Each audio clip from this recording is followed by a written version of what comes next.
Princeton banned smoking in dorms. I'm so surprised it took that long. But now they're doing something truly shocking, banning iPads. And they are not alone. Other universities like George Washington and possibly Cornell will follow suit. So will the iPad still be able to revolutionize education and, frankly, power Apple's stock? You know, a lot of you out there are betting on that if the iPad gets banned. And why is it getting banned? Roger Kay is with Endpoint Technologies, founder and president there. And Noah Kravitz is editor-in-chief of PhoneDog.com. Who is holding up the Ivy League or bust iPad? Noah. That'd be me. I'm Noah. Your face is covered by that lovely iPad. All right, Noah, what is the problem here? Why the ban? Well, I thought I was ready to go back to school, and I got one of these. Apparently not. You know, basically the problem, it's a networking issue. It's a bug in the operating system that the Princeton IT department discovered.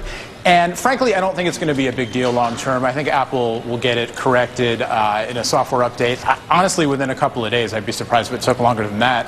The George Washington issue is an issue with the Wi-Fi security protocols that they use. And actually, you know, it's Apple, so they get a lot of headlines when things like this happen, and particularly education. They're touting iPad as, you know, the next big thing in education.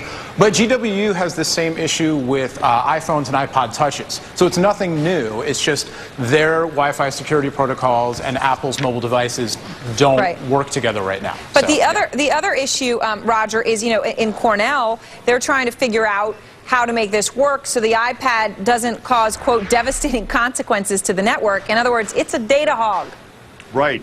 So being a data hog, naturally wants to use up all the bandwidth it can, and these university networks, even though they're some of the most advanced in the world, sometimes aren't up to carrying the kind of data traffic that the iPad represents. So really, this is the leading edge of an era in which a lot of these little beautiful endpoints are going to be using up a lot of data, and is really a stimulus for building out the network, both in a local situation like a university and in the broader backbone. Roger, what is it going to cost? Because obviously this now links into two other issues, frankly, many of which go back to Apple. It creates these great products that are data hogs. I mean, you know, the AT&T network will probably have this issue too. If you were to upgrade AT&T and Verizon and all these college campus networks, basically the country, so that we could all use iPads or iPhones, how much would it cost? Right, so it's denominated in billions, maybe even tens of billions, and it's probably going to take several years.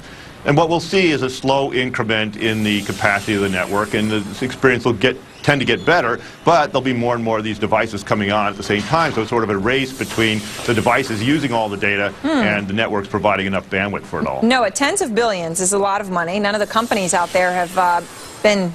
At least I've seen no announcements anybody going to put that kind of money in anytime soon. So what if this dooms the iPad?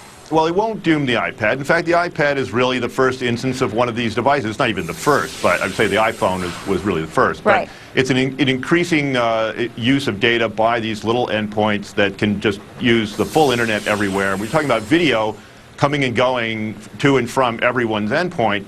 Then you're really going to have a lot of data usage. And so there'll have to be a build-up. But when you're talking about the corporate level, they do have to do things like get 10 gigabit switches and things like that. So they have to move from there. You know, and there are investments there, but they're not tens of billions for a company. And that's just within the company. No, what about this? So what if it is just a great device, but it is the wrong time? Incremental maybe isn't fast enough for the iPad. Something else comes out by the time the network has enough bandwidth, and it's the hot thing.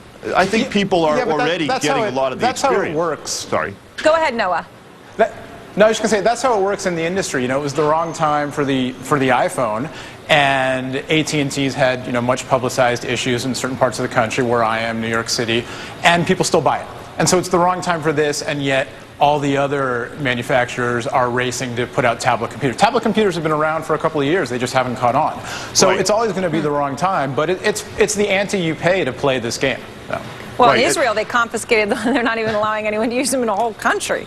Right. That's another issue, the Israeli government. But I think the fact is that these devices are going to be more and more utilized and more and more popular, and they will create the demand. I mean, Apple was the leading edge, for example, of getting USB to be accepted as a standard, and basically move the entire industry forward. So I think that there's an opportunity here for Apple to do the same thing again.